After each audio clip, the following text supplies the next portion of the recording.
Hello and welcome back to Beyond the Borders. As I promised, I am taking you off to the far-off land called China. And if you don't know where China is, then I really feel sorry for you because you need a lot of help.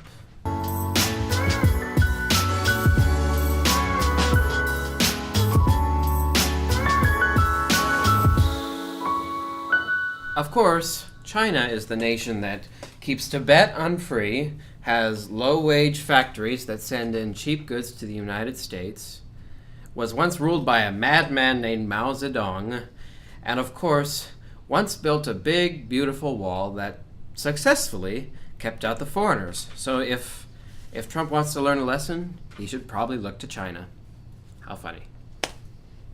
China, of course, is run by Chairman Xi Jinping, the man who I listed in a previous video, check out my Top 10 Worst Dictators video, as the 9th worst dictator in the world, based on several criteria. Now I will introduce you a bit to Mr. Xi's background.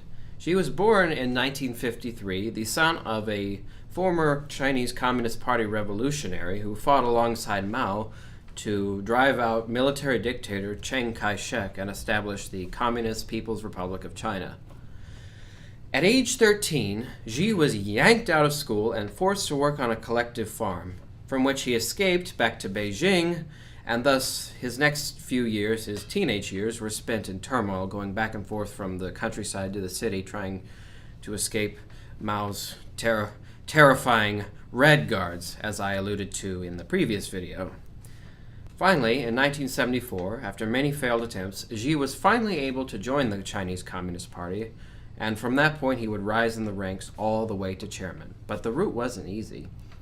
This rise to the ranks included a 1985 stay in Muscatine, Iowa, where he was introduced to then-governor, well, he also became governor again, Terry Branstad. In fact, he was governor of Iowa for 22 years in total. That's a lot. In fact, that's the record. And thus, the two remained friends, and thus Mr. Branstad now sits in the American Embassy in Beijing. So, there we go. Nice little friendship. Xi was finally able to consolidate his position as chairman in the year 2012 when he eliminated former rival Bo Xilai, whose attempt at a military coup failed, and thus Bo was sentenced to life in prison, and Xi was finally the chairman. And of course, Bo was not the only guy that Xi sent to prison. No way. His anti-corruption purge has been one of the most shocking in Chinese history. Never before, not even in Mao's time, has there been such a massive purge of elites from Communist Party circles. In all, 35 Communist Party Central Committee officials have been demoted from their ranks. This is the exact same number that happened between 1949 and 2012 when Xi came to power. That just shows how terrifying it is. This purge even extended to the military where, what are their names again? Where Generals Zhu Kaihu and Guo Bojiang were eliminated, along with another powerful party cadre named Zhou Yongkang. Xi, of course, has a major mission in the world. Now, what is his mission, in fact? Well, it's to be the big kahuna of planet Earth. Not Hanahuna, even bigger than that. Well, meaning that he wants China to be the world's biggest power, militarily, economically, and politically.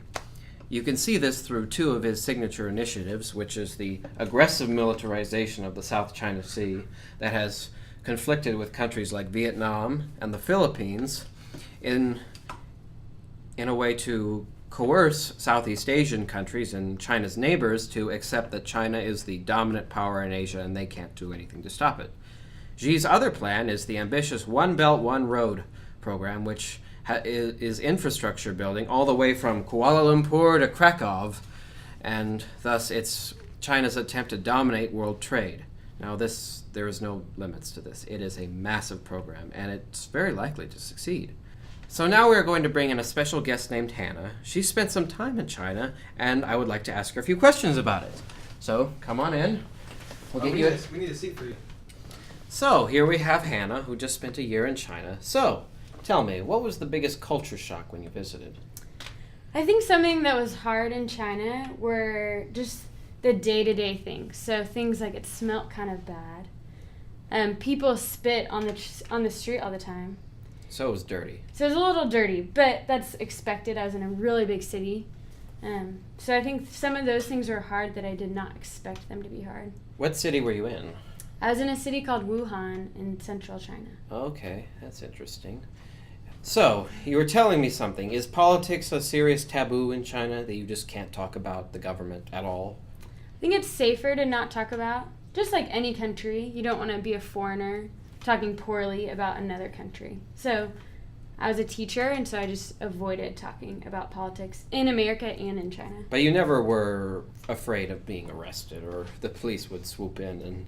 Correct. Okay, that's I think good. you just have to be smart, I guess. Did you think that... were you impressed with China's development? Yeah, they had, especially their development in technology. So their technology is far above, I think, a lot of our technology. Really? So I'd carry my phone with me, and on my phone I could pay for everything, I could pay my bills, I could talk to people, anything I needed to do, I only needed my phone. That's really impressive. I mean, Yeah, Oh yeah. Did most of them have iPhones? No, so mainly in China, you have to pay a tax for any Apple product. And so most people have different types of phones, but some people have iPhones. Do they have Samsungs? I think, or Oppo. Oh yeah, they have some Chinese company. Yeah. Oh, hello, Bojo. Hello, Bojo. So what did you think of is the Chinese food as bad as it's claimed to be?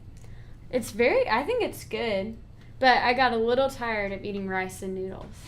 But it tastes very different than Panda Express. Oh yes, I'm sure of that. Yeah. So if you go to China, do not expect Panda Express. Yes. It will be very different from that. Finally, my last question is, would you say that the Chinese people are super nationalistic as they're portrayed to be in the media, or is that just more sensationalism? I think people in China love China. So they love their country, and they love being Chinese. Well, so do we, right? I mean, we love being American. Okay, and that is all for this week. So please question in the comments below about anything for our next quiz segment. We are not doing one this week. I'm sorry about that. But next time, we will take you to a country that I did mention briefly.